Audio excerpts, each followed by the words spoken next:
I'm a champion for change. What you have to come to the realization of at some point in time is that sometimes the only thing you can change is, the position that you put yourself in. There's so many careers. If we have veterinarians in all careers. Like, veterinarians are doing so much these days.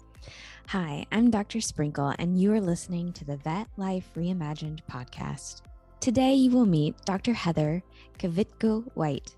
She's a boarded veterinary internist who has experienced a range of ways to be a veterinarian, from academia to private practice to owning her own consulting company called KW Consulting, to teaching a creative, common sense approach to animal care without sacrificing quality, i.e., pragmatic medicine. But in this conversation, you get to know the true Heather. Like many veterinarians from a young age, she was an achiever who got to the point, like we all usually do, where she didn't have a plan in her career. She believes in having a team of advisors and isn't afraid to have a respectful stink when it comes to living out her values. She's learned that her belief in practical medicine is also a good strategy when making decisions for her own life and career. Let's talk with Heather. So what do you remember from such a young age that attracted you to veterinary medicine?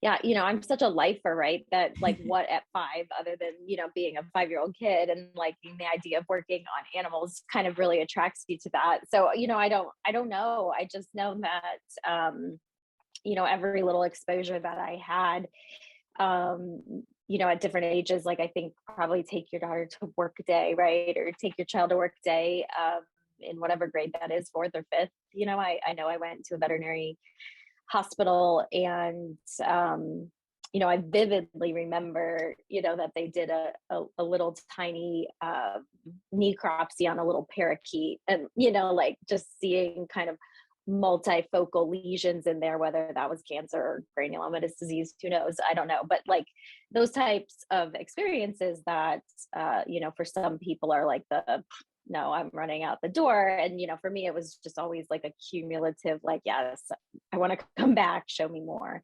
And I think on some level, I understood, what my dad did, and that, teeth are gross. And I certainly didn't want to follow in his footsteps and be a dentist, right? So like there was, even if he would have maybe thought about that for me, right? So I think there was just a little bit of rebellion, like, not that direction, but my similar different ones. Yeah. So some shared interests, but curious about pursuing a slightly different way of medicine and science. Yeah, I think so. And, the dreams, right? To be around animals as a kid. Absolutely. So what was kind of your journey up to vet school? Were there any really neat moments that kind of helped you be a person and start to get ready for this career ahead of you? Yeah, I mean, I don't know. I think I was like an achiever and like a really good little pre-vet student that, specifically targeted, different experiences in order to kind of come in with somewhat of a broad exposure. So, I did all of the things that, needed to be done at that time to be a strong candidate for vet school, right? Which is like have the grades and I mean, I've been out for a while now, so a lot of these admissions processes have changed, but, certainly at the time it was a very formulaic, like have the exposure, work at a vet practice, have good letters and get good grades, right? And you're in. So, but that allowed me to have really neat experiences, following around an equine veterinarian for a summer when, in college, when that's something that I had no exposure to really growing up and things like that. So yeah, many failed attempts to get in at a zoo, right? Like all kids, like we all had. You're like, just let me in. Yep. That was me too. That's funny. Yeah. But you were able and you got accepted into the Ohio State University for vet school. What was vet school like for you? Yeah, I mean, I loved, I'm from Columbus, Ohio, right? So I had gone really so far away to the University of Dayton for undergrad, which is 80 miles away. So I was, kind of coming back home and moving into an apartment and living in my city for the first time alone. And, so that was just a great experience. I met my husband during vet school, and, I was involved in, OTS and the internal medicine club. And, again, I think I was like you're like traditional little achiever who kind of knew that I wanted to specialize, right? And that I had boxes to tick off. So I was kind of really absorbed in like life at that time, but it was really, it was good, right? I like learning. So I loved every aspect of it. We didn't track at Ohio State back in the day. I loved all my time in the barn. Um, Even my 3-week long preventative med class that most people, you know what I mean? You're like, oh, the people you hear like such a waste of time, but I just loved every moment. Yeah. And I think I read that you really decided, yep, internal medicine was for me when you were on your clinical rotations. Is that correct? Yeah, so I really I knew I wanted to specialize. My dad is not a specialist as a dentist, he's not an oral surgeon or any of those things. So, I kind of came across that really out in the world as a veterinary assistant, but I just didn't, I really loved cardio. And I think, to this day, and I will happily tell him to his face, like, I think what I really, really loved was Dr. Bonagura at Ohio State, who's just such a fabulous teacher. And, I had talk about amazing opportunities. This is almost even hard to believe at this point in time, but when I was in vet school, cardiology was an elective. And in just a weird twist of fate, my group of of classmates that I was rotating around with on the clinics, they had varied interests that were not really small animal. And so I was the only one of the 6 or 7 of us to take cardio that rotation. So I did 2 weeks with Dr. Bonagura and the resident at the time. And I mean, that if you can think of an experience for someone who's a budding cardiologist, that would kind of solidify that, right? That's it. And I was able to scrub into the cath lab, just simply a numbers game that most vet students don't get access to. So um I think it was kind of comparing those 2 weeks to, my rotation on medicine, where I had felt so kind of like challenged and invigorated. And, each case was a little bit new and different. And so that's what really solidified it for me. So it kind of sounds like you knew your track, you knew you were going to specialize. And of course, when it comes to specialties, you have to do internships and all those things. How was that time for you, kind of doing those advanced Yeah, I mean, training? that was challenging. My husband and I had met at the very beginning of grad school. He was a grad student at Ohio State. He's not a veterinarian, so he's a professor, and but at the time was a grad student, and trying to look at internships, and we were getting married, and I mean, it's hard. And I really ranked a lot based on location, to be quite honest, and against the advice of some of my mentors. I think, at the time I may have even disappointed some of them with my choices, but I ended up at Purdue. And it's still a fantastic program. Like, how lucky am I, that I would live in Columbus, Ohio, and I had all these really great programs within a reasonable driving distance.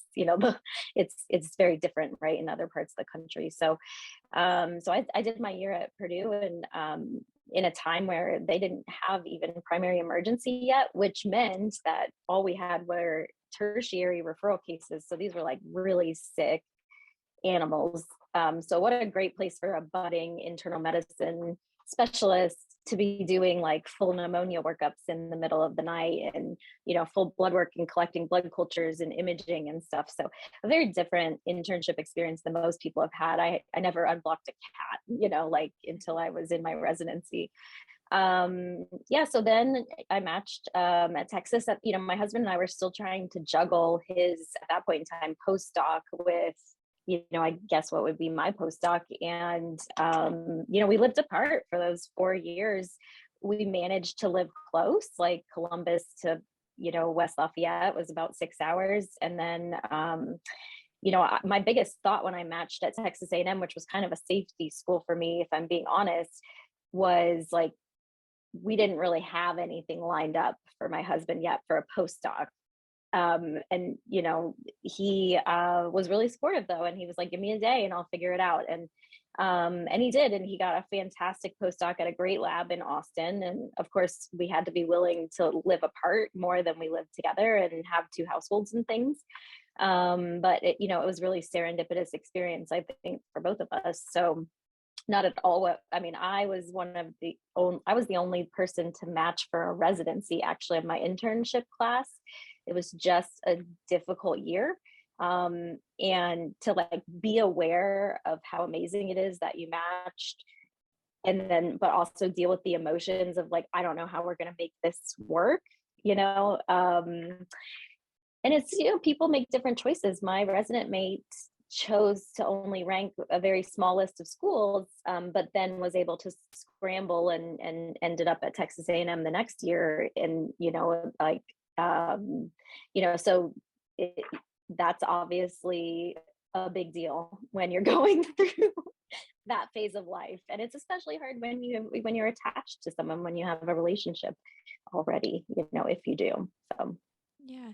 If you don't mind, I'd like to talk a little bit more just about you thought you might have disappointed some of maybe your professors and dealing with, making some career choices and working with your husband.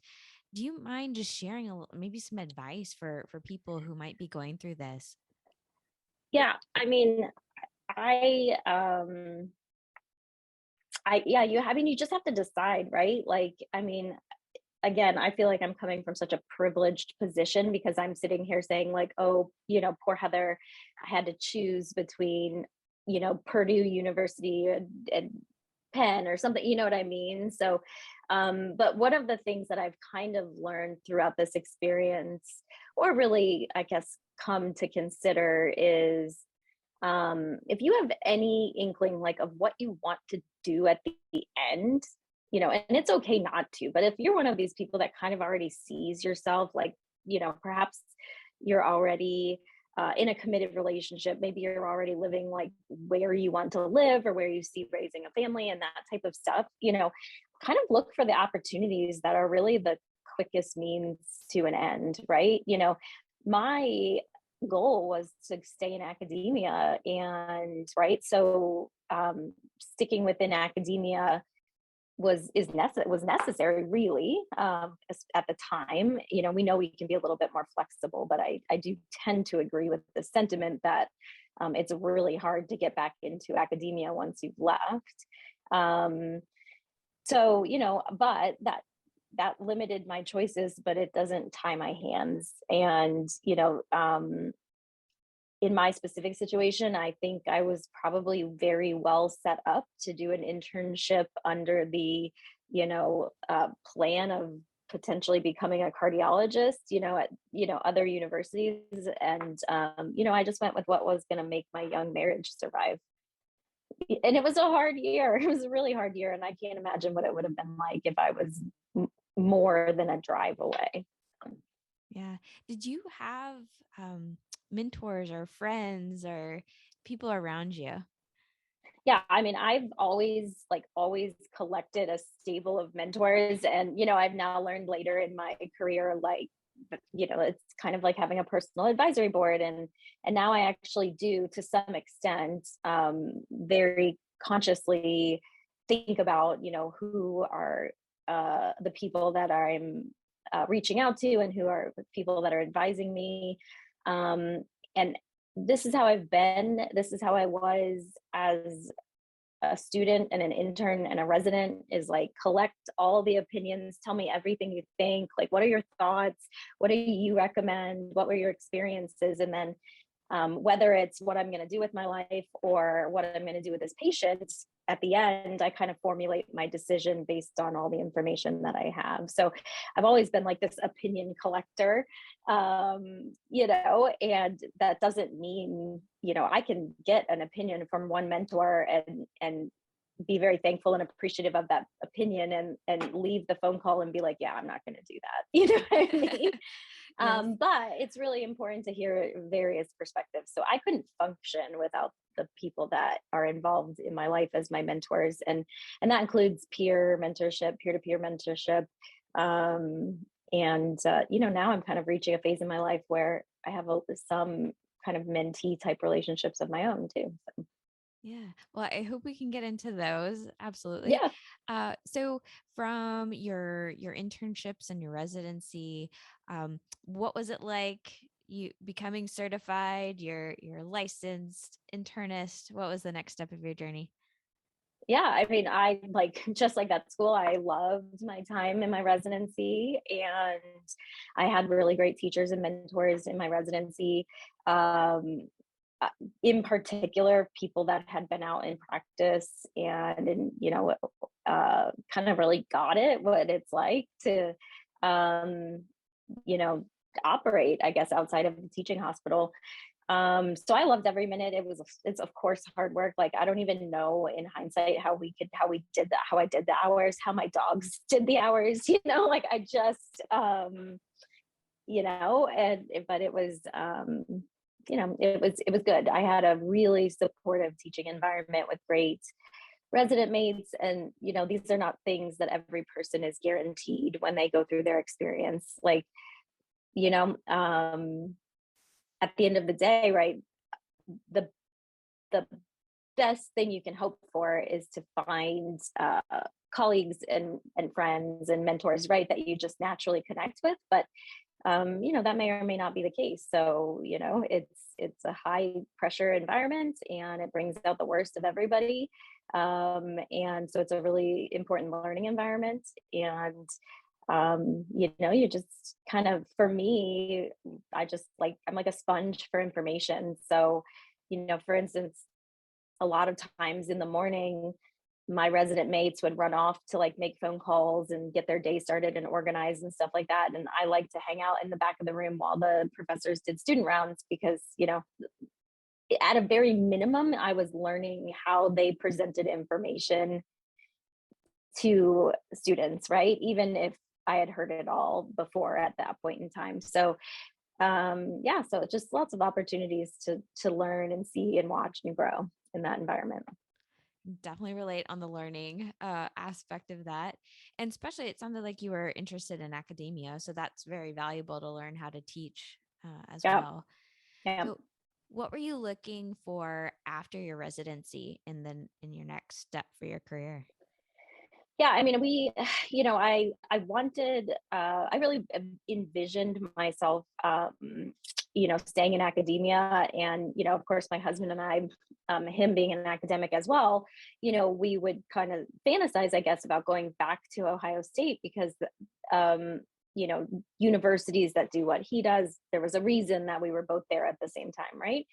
And, but when it was time, he was looking at basically his first faculty job out of a postdoc now. And, it was a very different environment. There were few academic jobs, and you mostly would get them through being in the right place at the right time. So kind of like a resident graduating up into a clinical instructor, to fill a void. And then, and some of those people are like the best, they're, you know, still teaching, today, like they're great, fabulous clinicians that were taught by great, fabulous clinicians. But, we weren't going to stay in Texas. And right. So we ended up somewhere else, and it just happened to be Syracuse, New York. And, that was a place where there was one specialty clinic. They were not hiring. I literally had to call them up out of the blue and be like, my name is Heather. I'm moving to the area. I don't know what I'm doing with my life, but presumably it's going to involve practicing internal medicine, right? And, I'm an analytic, like, planner. And I think my mentors at my residency were just flabbergasted that I had no plan, and no job, and we were just moving. So it was a very different experience than what I expected when I finished my residency. And, so in a period of time that was like 6 months, everything changed. We moved out of Texas, 2 different households in Texas. We had no place that we were building a house. We had no place to live for a while. We were just like, all our life was in a pod for about 6 months. And, the practice was, they were smart, right? They said like, this girl's going to come and practice medicine. So I started at 2.5 days a week. That's what I started at, building a practice. And they took a gamble on me. And, there was already an internist there. It was just like the practice was really struggling to grow in volume. So I found myself doing something extremely different than what I had been doing, which was really building a practice, doing a lot of sitting around, doing a lot of like building what does the medicine service look like, and training technicians and inventory, just even at one point in time helping to design a new scope room, or getting to, what a privilege, right? But it was really hard.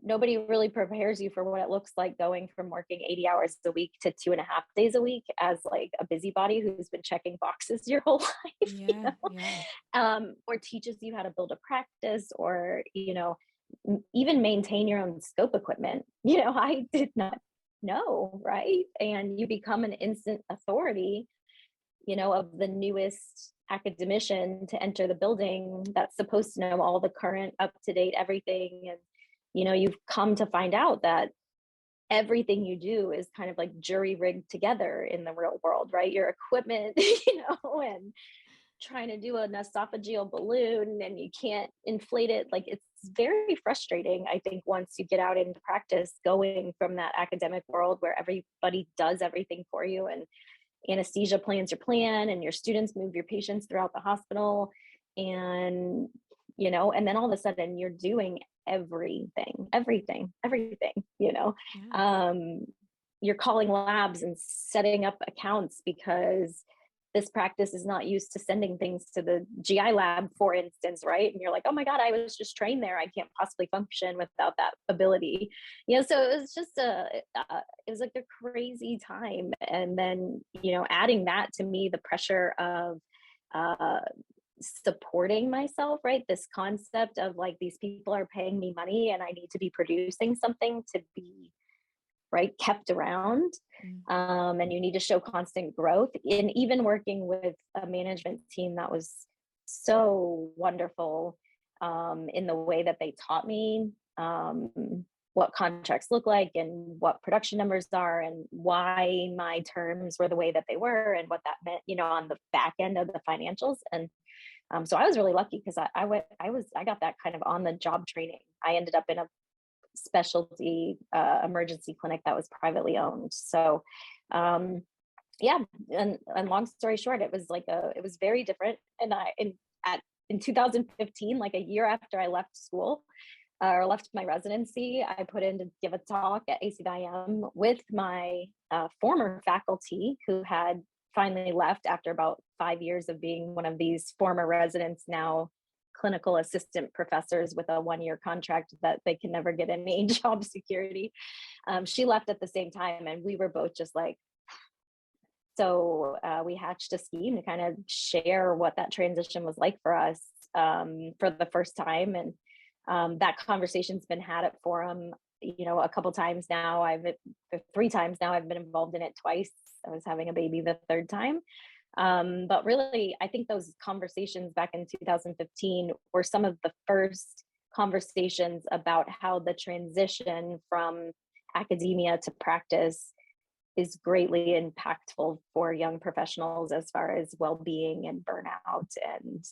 And so that's something that's still important to me today. Yeah. So what resulted from those conversations? Well, it was interesting. Not a lot that I'm aware of specifically, but you never know. For instance, the first time we did it, and we got it just a horrible time slot, right? This was a candidate function, and they held our time slot was like Friday at 6 p.m. or something, just where everybody's gone home. Yeah. So, and it's hard to put these agendas together, of course, and I don't, I was just like a nobody that was like, I have something to say, So, but I know, for instance, Todd Tams, who was, very high up with VCA at the time, was there. And so like what might have sparked from having those conversations, I have no idea. But, Barb Kitchell, she was there, a practice owner and an oncologist, right? There were people that, so I think any conversation, whether there's 100 people in the room or 10 people in the room, I've found can spark amazing things over time. So. Oh, I love that message. And Yeah. message is don't be afraid to stay until Friday night and go to those resident talks. So, a lot of value right Yeah. there. So, you were able to have these conversations, and I firmly believe, I'm sure you helped somebody and sparked some good actions to help those transitions. But what was next for you? What were Yeah, I mean, so we kind of got into the phase of well, my husband and I had struggled with infertility for almost a full time up at this point in time, and perhaps you and I can talk about that another time. But kind of the impact on the female body in particular of kind of like going through such a stressful and rough cortisol releasing period of time, and then kind of delaying fertile years and things like that. I mean, we could talk forever kind of about that, but unfortunately it's an all too common story that I hear a lot with people that kind of end up in school for a long time, and we're in our 30s now and our bodies don't work like maybe we once thought that they would. So that was our unexpected experience that is unfortunately far too common, and I like to talk about it because, again, awareness, and that just to know that that's a struggle, that there are other people going through in our profession and elsewhere. And when we finally got pregnant, and and then we had our second daughter, was kind of a surprise, like a 2-for-1. These stories that you hear that really are true, that seem to be true at least. So then it was really the pull to kind of move back home, and Ohio State, and a faculty job for me, for my husband. He hadn't been away for long enough at that time for them to ever consider bringing him back, now as a big adult. So, so we ended up in Kansas City, Missouri, where he's from. And I kind of knew I was a little bit disenfranchised with practice already in Syracuse. I described how it was so different from what I was used to. And my frustrations were always like actually practicing good medicine under budget limitations and with equipment limitations and with staff limitations. You know what I mean? It's like a daily grind. It's just a daily grind if you're really trying to just do as good as you can. It's so many people kind of suffer through like this rinse and repeat of like, oh my God, today was so hard and frustrating. We were overbooked, or I feel bad that I didn't get to do this, or, I'm out here without fluoroscopy or CT. So am I doing bad by scoping these dogs that are, ballooning them without a bag, a working pressure thing, and without CT, right? So there's a lot of like feelings that you go through. But when we moved to Kansas City, and I thought to myself, like, I just need to try for again, right? You can't assume everything you've been working towards is not going to work out after one job. So, I worked here in Kansas City, and I just still found myself kind of really just frustrated with kind of the entrenchment that I see, because it's so hard, holding up to a certain standard of medicine when you feel like you're just like scraping up like a tree, everything, and you're getting pushback from the people in charge. And you know what I mean? You're like, I need this because and finances and business finances and just a lot of things just make it so difficult to enjoy, what you're doing.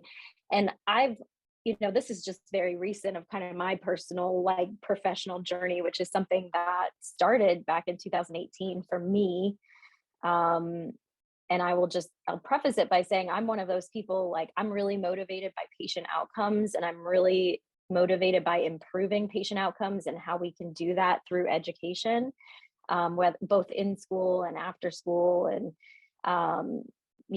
that being whether that's veterinary school or residency training, right? But I know there's something more that drives me because like I've always had this kind of behind the scenes underlying like background level of, kind of wanting to make a really respectful stink about things. You know what I mean? Like, Love that. like, just like this always like, it shouldn't be this way, so this kind of draw to leadership, that's been a journey because in, you know, learning about yourself and what your strengths and weaknesses are. And, so I've been since I was a child, like drawn to leadership, but like with all the wrong approaches and, behaviors. And, so it's a journey of kind of like, what do you want to do? And then what's the best way to get there? And what skills do you have? And what skills have you lacked? And what's held you back in the past? So, yeah, in 2018, one of my mentors provided me with the opportunity to go to the Veterinary Innovation Summit, which is a really neat meeting that they have, that's sponsored by industry and a lot of thought leaders and really innovative people. Megan, you've probably been there. Yep. Or if you haven't, yep. A lot of like, really amazing people that are not all veterinarians, but kind of come together collectively to collaborate and innovate and kind of think of new ideas, so I mean, that was like finding another home, finding a group of people that has been there this whole time working very hard on some of the issues that I feel about our profession that I just didn't even know existed. And so that really kind of set the stage for me finding really specific focused mentorship in, what do the other career fields look like and what are the opportunities for me. And, it's been years. It's been a couple of years now. I mean, that was 2018, right before the pandemic. And, it's early 2022 now, and I'm still on a journey of figuring out exactly what that looks like. But I left practice in September of 2020. And other than going back in and doing some locuming, or maybe occasional relief work, and I'm not ruling it off the list at all, like this. I mean, really, I think you just hone in on what you really enjoy doing. And if you spend a little bit each day thinking about like what part of your current job do you like, what parts could you do without, and then trying to envision what your life would look like doing just the parts you enjoy doing. That's kind of the journey that I'm on right now. Yeah. So is it 2020 that you started the Pragmatic Professor? Yeah, I did. Yeah. And I didn't really realize I've used the words pragmatic medicine for a long time just to describe the approach to things that I kind of invented for myself when I went from academia with like all the tools and toys and equipment to, a practice that had, a surgeon and two criticalists, which is amazing. Two criticalists, myself. So 1.5 medicine doctors, myself being the half, and a part-time oncologist and a part-time radiologist. So, I was practicing half the time without ultrasound, and I was never trained how to do ultrasound, So yeah, just kind of the methods that I established and working within often restricted budgets. And, I heard yesterday, from someone I was speaking to that, history always has a tendency of repeating itself. And, I think you see this movement, not just me and saying, okay, we're going to do practical cost conscientious medicine, but with spectrum of care and access to care and incremental care and collaborative care and all of these things, which, so history has a way of repeating itself. And I think what we're finding is that we really do need to kind of get back to the basics of medicine, physical exam, history, signalment, kind of routine diagnostic database. So, that's what I really try and teach people is just actionable, approachable, and you could call it internal medicine, or you could even just call it general medicine, like what people really want to know, what people really need to know about these complicated disease processes and managing them on a day-to-day, often on a budget, and I have the general belief that just because we can do something doesn't necessarily mean that we should, and that each scenario and each decision should be really factored on that patient and that client at that moment of time in their lives, with their financial capabilities that they have at that moment. And, the parallel is only just kind of reaching to me today that that's kind of how I'm making the decisions in my life too, about what work I'm taking and what projects and what I'm looking for is, kind of factoring in as much of the evidence and data as possible, into a reasonable plan. Yeah, so that's what I've been doing. And it really fits you having this conversation, getting to know you. It makes perfect sense for you. So with this mission and this passion that you had, how did you make that your career?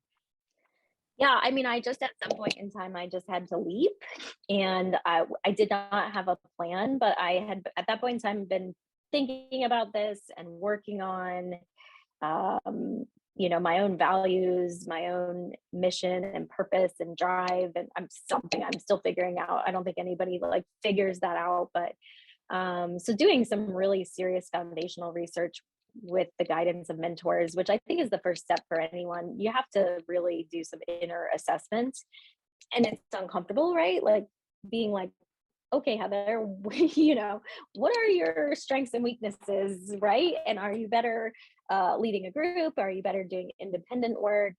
Advising a team, or participating.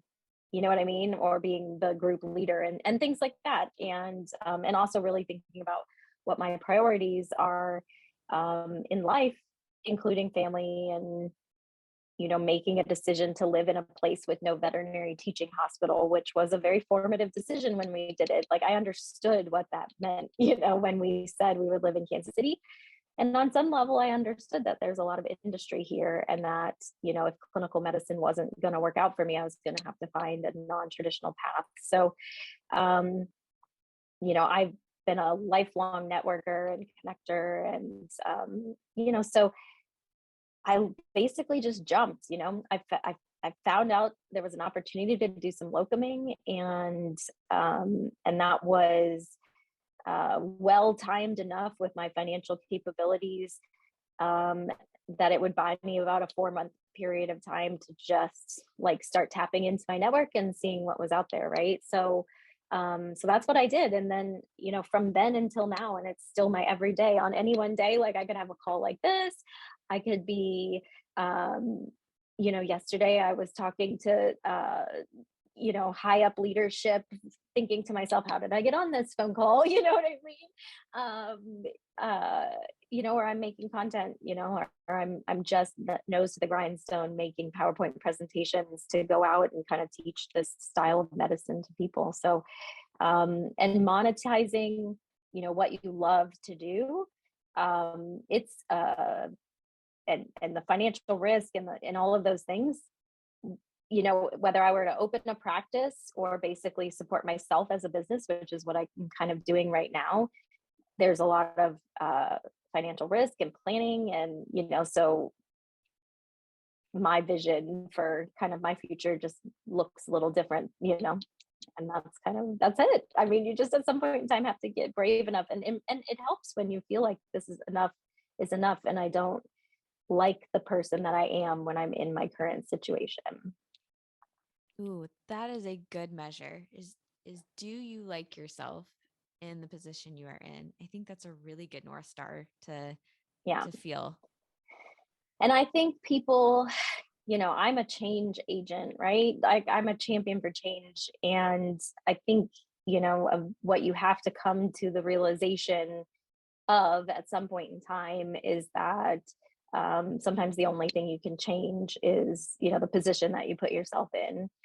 And, so really evaluating, and that doesn't always have to mean moving. I think a lot of people think a career change, a job change comes with moving, but you may have to just kind of think about other options. And there's so many careers. If we have veterinarians in all careers, like writing and marketing and, just veterinarians are doing so much these days. So Yeah. public policy, I mean, whatever really interests you. And it doesn't necessarily mean you have to go get more education, but I'm kind of currently in a phase where I'm like, what other skills do I need? What other training? You know what I mean? So Yeah. It's that learner in you too. That's coming I out. What know. else can I learn? Yeah. Exactly. So what are you most excited about right now? Um, I we're getting back to having in-person meetings, and I do really. I'm an introvert. I'm a 50% introverted extrovert, and I'm a pretty strong introvert. But I really do love meetings, and I really think that goes back to veterinary school. When I was a student rep for North American Vet Conference back in the day, and Mia Carey was in charge of that program, and they invited us and they treated us like VIP, and the experience of having a cohort of people that you see when you go and you travel and you're learning and you're engaging and having conversations together. I love that experience. I've learned how to manage it for my introverted self. So I've learned some tips like staying off site and, to really kind of get the best version of myself in that environment, which that environment can be really high pressure to kind of keep going and stay up late at night and not take care of yourself. So I love meetings. I love how meetings and collaboration and networking come together with learning. And so anytime I get to be involved in kind of agenda planning, greater meeting strategy, what can we shake up? What conversations can we have? What are things that I'm curious to learn about and what other people might be and trends. So that's the stuff that kind of gets me really excited. Yeah. Is there a particular conference that's coming up that you're looking forward to? Yeah, well, yeah, I mean, like I said, the Innovation Summit was a really exciting meeting for me. Just meeting industry, and these are folks that have startups, and so there's a lot of tech people and just a really different crowd of brain power and just the way that people work. For instance, I learned that we veterinarians just have high levels of neuroticism, and how that's not necessarily a bad thing. It makes us really good at being veterinarians, but being at an industry meeting with people who are not veterinarians and being like, oh my gosh, is that the word to describe me? Yes, I am neurotic, right? So yeah, I mean, I'll be presenting about pragmatic medicine at ACVIM Forum this year in the summer, which is exciting for me because it's the first time I'm actually giving that message to fellow specialists. I'm usually on the lecture circuit speaking to general practitioners. And yeah, so those are kind of the things. And I have some, there's always some secret projects involved where I might be weaving some connections behind the scenes to see what content can be put together. Yeah. No, that's the fun part of it. And I will be at ACVIM, so I will have to make Yay! sure to find your talk. And I'm Yes, yeah, glad. we'll be there Yeah. I'll be there virtually and in person. I'll be there. I'm actually doing a talk about boundaries with one of my mentors, Dr. Wendy Hauser, who was really formative for me, kind of starting to set my priorities and values. So we're doing that for candidates on Wednesday, which is specialty day at the meeting. So yeah, another one of these kind of resident specific events that where we really do try and talk about life skills, not just journal article papers. Yeah, I know. Well, I'm glad we had this conversation then, so I can Yeah, make sure that people will be looking out for your talks if they're headed to ACVIM, or if they're tuning in virtually. So excited for you for that. Absolutely.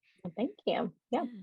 Any kind of final advice or just anything that's on your heart right now that you want to say to the veterinary profession?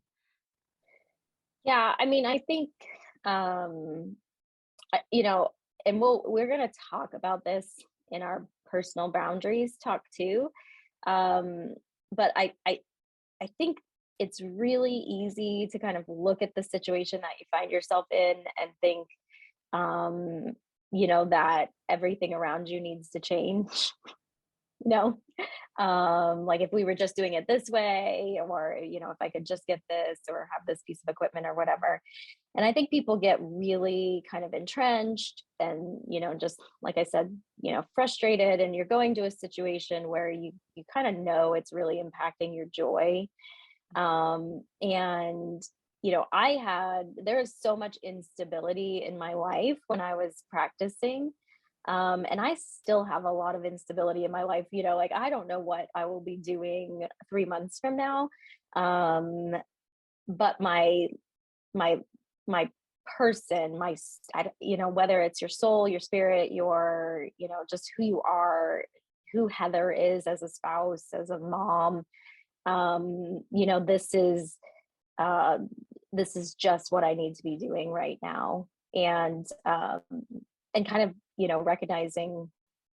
recognizing where you really are, and kind of making the decisions. There's a concept called ruinous empathy, right? Where, you read some of these leadership books, and yes, we have a kitty and a dog visitor. Yes. But yeah, this concept of, if we just ignore the problem, like I'll adjust to it or it'll go away, right? And that's really damaging, actually, to ourselves and to other people. So, when I left practice thinking, if I go, all these people are going to come down with me.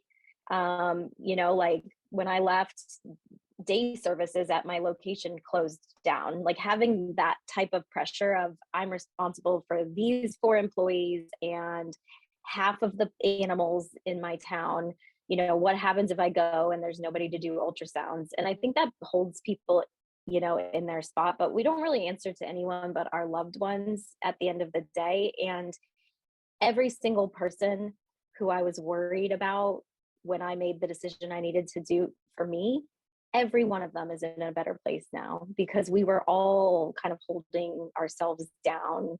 So sometimes, like, change really is like, it's a shakeup, and whether you need to like ink it in writing somehow, or make an investment in yourself that you can't take back, or whatever, like, kick in the tuchus you need to, like, really make that first step. And sometimes for me, it has been a financial thing. Like, if I don't do this, I will never do it. So yeah, I mean, just understand, don't get stuck in your own misery, and also don't think that you're responsible for how other people feel about their lives and their long-term view.